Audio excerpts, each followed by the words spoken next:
This lesson will be almost entirely practical. We'll be setting up an IPsec tunnel between two peers using pre-shared keys. It's a good idea to be connected to our rack or to your own lab so you can follow along and enter the commands. When we're done, you'll have a complete IPsec VPN configuration that you can actually use on your own network.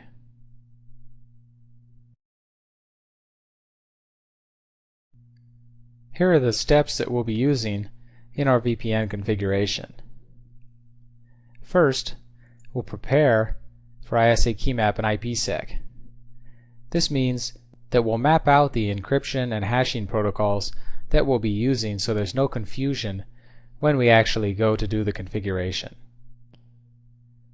Then we'll configure ISA keymap using pre-shared keys. We'll set up our IPsec transform sets. This is the common language that the two peers will use to communicate with each other. We'll set up the ACLs that will actually be used to identify the traffic we want to encrypt. Then we'll configure the crypto map, which will tie all of the elements together.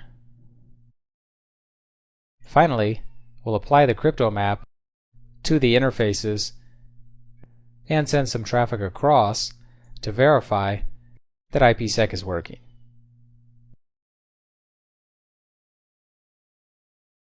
First things first, we need to have basic connectivity between the two routers before we can set up an IPsec tunnel. You can feel free to use the addresses listed here. Just make sure that the 172.30 networks are /16 so they'll be able to talk. The 10 networks should be /24. And remember that you need to have a route from the network to the peer network on both sides. Once you have this basic configuration set up, verify that you can ping from the 10.0.1.1 source address over to the other 10 network source address. You'll have to use the extended ping command to do this.